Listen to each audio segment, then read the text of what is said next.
The gospel lesson comes from Luke chapter 19, verses 29 through 40, concerning the procession into Jerusalem. As Jesus came to Bethphage and Bethany on the Mount of Olives, he gave 2 disciples a task. He said, "Go into the village over there. When you enter it, you will find tied up there a colt that no one has ever ridden. Untie it and bring it here. If someone asks, 'Why are you untying it?' just say, 'Its master needs it.'" Those who had been sent found it exactly as he had said. As they were untying the colt, its owner said to them, "Why are you untying the colt?" They replied, "Its master needs it." They brought it to Jesus, threw their clothes on the colt, and lifted Jesus onto it. As Jesus rode along, they spread their clothes on the road. As Jesus approached the road leading down from the Mount of Olives, the whole throng of his disciples began rejoicing. They praised God with a loud voice because of all the mighty things they had seen. They said, "Blessings on the King who comes in the name of the Lord. Peace in heaven and glory in the highest heavens." Some of the Pharisees from the crowd said to Jesus, "Teacher, scold your disciples. Tell them to stop." He answered, "I tell you, if they were silent, the stones would shout."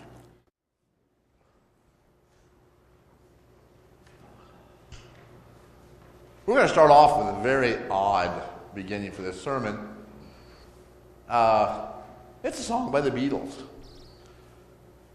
Hey Jude, don't make it bad. Take a sad song and make it better. Remember to let her into your heart. Then you can start to make it better. Jude.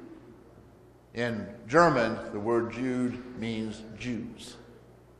And every time you hear that song, I want you to remember that, and remember that Judas in Aramaic means Jews. And Judas was one of the favorite names at the time.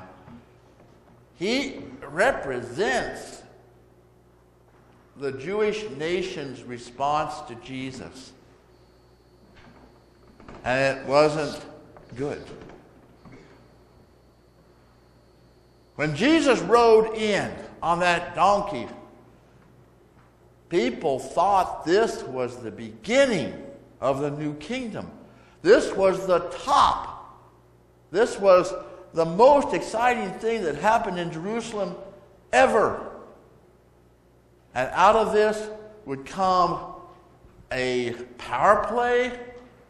Jesus would become king. He was totally accepted and adored by the people. He would be wealthy, and everything would change. From Jesus Christ Superstar, there's a song by Simon Zalatis, which is one thing that Judas may have been thinking at the time.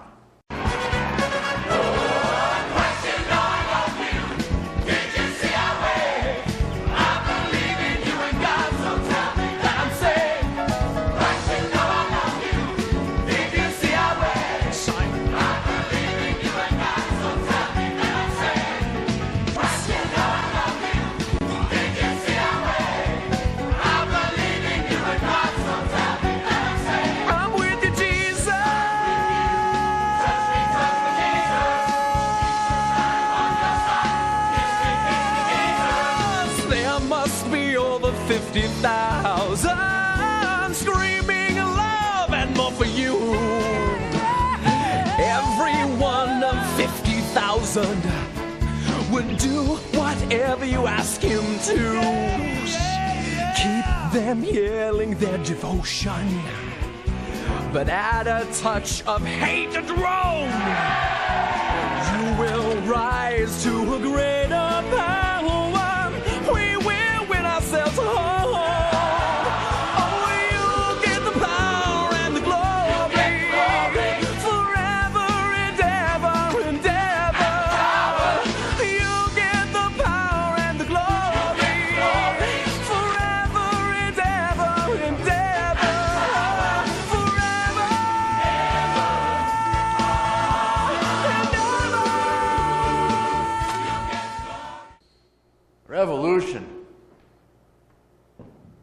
was on the wind. This was the Passover. This is when Elijah would return and God's rule would start. And there were a lot of people. Maybe they didn't have Kalashnikov submachine guns, but they certainly were ready to fight the Romans. And yet, we know very clear that Rome was big. They could bring in thousands and thousands and hundreds of thousands of troops and stop any rebellion. The people saw only their small world, and they were all for chasing out Rome, but they could not see past their horizons. They're just like ISIS today. ISIS thinks it can take over the Middle East. But the fact is, sitting in the back of a truck, rumbling down the road, waving your gun up and down, isn't going to stop those drones and their missiles. And Rome will win. And Judas had this on his mind too. Yes, it's time for revolution. It's time for a new world. But in fact, roll the video. Listen, Jesus, I don't like what I see. All I ask is that you listen to me. And remember, I've been your right-hand man all along. You have set them all on fire. They think they found the new Messiah. And they'll hurt you when they find they're wrong. I remember when this whole thing began. No talk of God, then we called you a man. And believe me, my admiration for you hasn't died. But every word you say today gets twisted round some other way. And they'll hurt you if they think you've lied. Nazareth, your famous son, should have stayed the great unknown. Like his father carving wood, it'd have made good. Table, chair, and oaken chest would have suited Jesus best. He'd have caused nobody harm, no one alarm. Listen, Jesus, do you care for your race? Don't you see we must keep in our place? We are occupied. Have you forgotten how put down we are? And our conquerors object to another noisy sect. And they'll crush us if we go too far. If we go too far.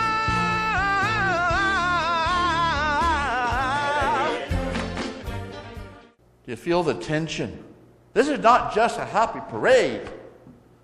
This is hope of shaking off the evil oppression, and it's fear that it can't happen. And it's driving Judas crazy. But what about Jesus? What is Jesus doing? Why is Jesus riding a donkey into Jerusalem? If you look at Jesus, you will probably see a young prophet with his face set like flint. Because he is doing what is required by the Scriptures. He is taking the part that is required not to become the earthly king, but to show that all of this has nothing to do with God's realm, with God's kingdom. He rides his donkey and people are cheering and he is adored. And he is famous and he has celebrity and he rides this to the top. Right? Well, our value is not set by what other people think. You know that. You know that when people think unkindly of you. You also need to know that when people are praising you and adoring you, that this is nice that they do it and it feels good, but it is not your value. It's not your validation. I love this clip from The Mask. Jim Carrey gets an award.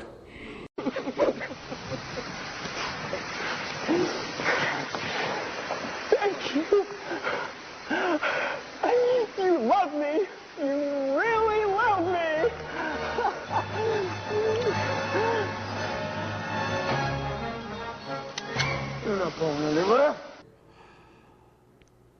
One time I heard Michael Jackson talking about when he went on stage, he felt that love of the people. And that's what validated him, and also what made him rich. But it validated him. And yet, inside, he was an empty little boy. The love we need does not come out of the admiration of others. It comes from God alone, who made you and loves you unconditionally. No matter what happens, no matter how successful you are or how completely messed up you are, no matter if you did everything right or you did everything wrong, God's love is with you and never lets you go. And that is the validation, not the screaming fans.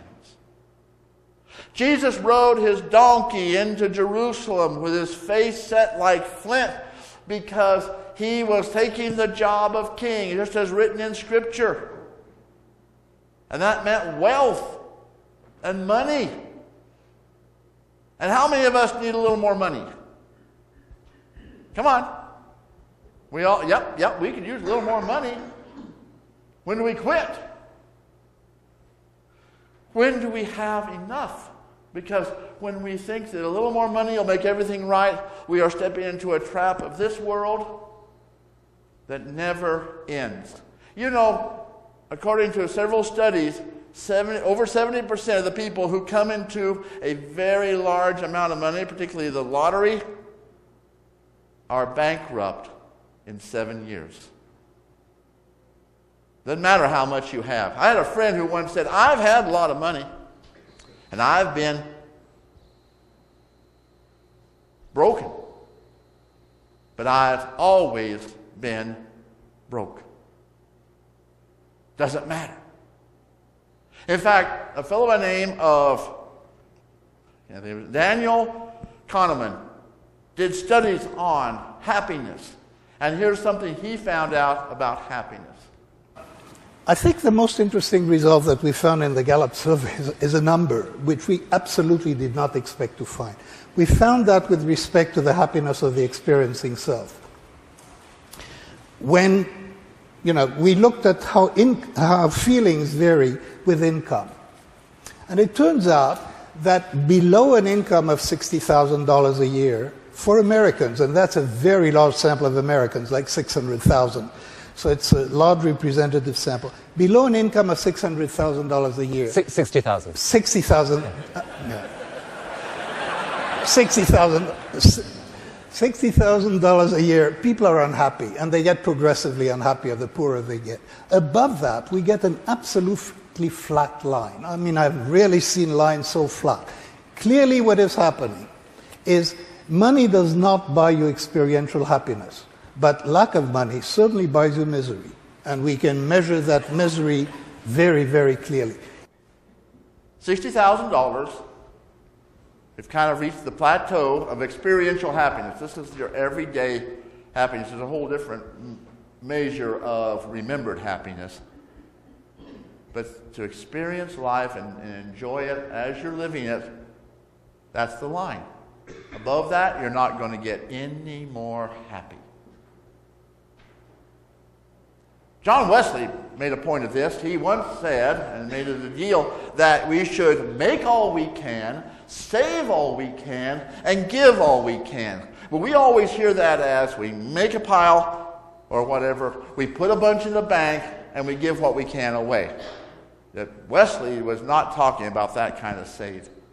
When he first started as a pastor, his income was around 30 pounds a year. That would be approximately $40,000, which is not bad for a single guy.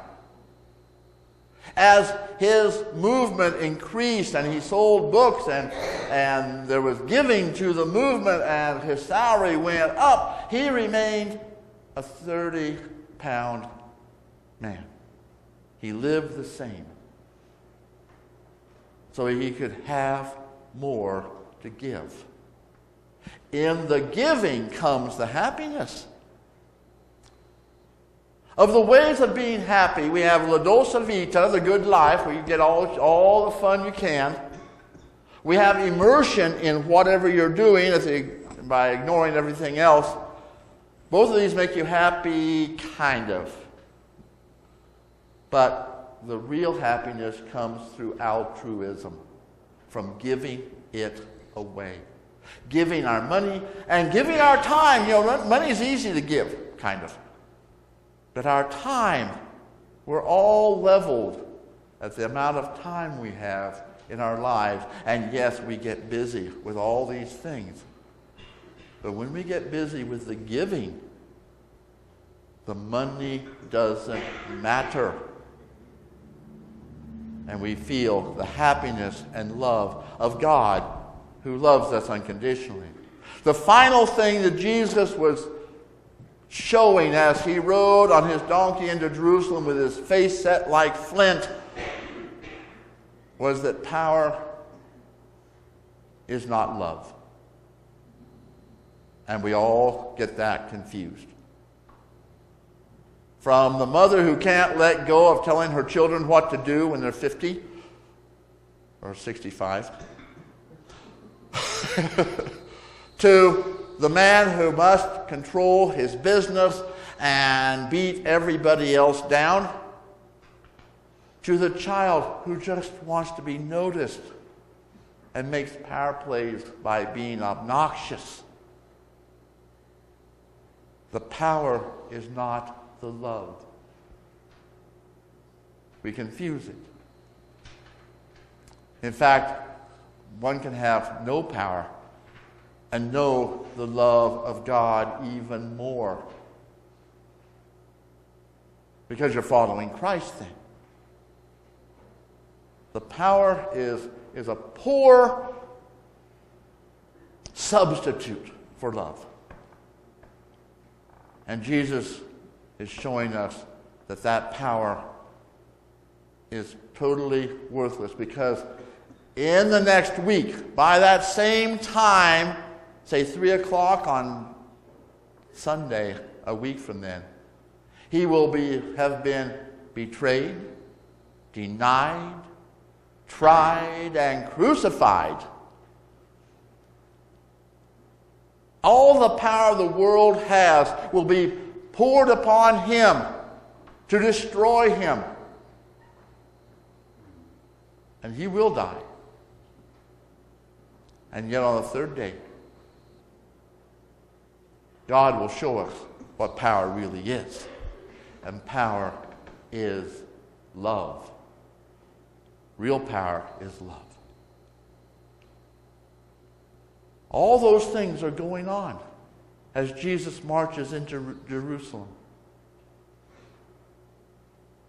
Revolution, fear of being trampled, and Jesus showing that both the desire and the fear are blocks, are guards at the gate to the holiness of the tree of life.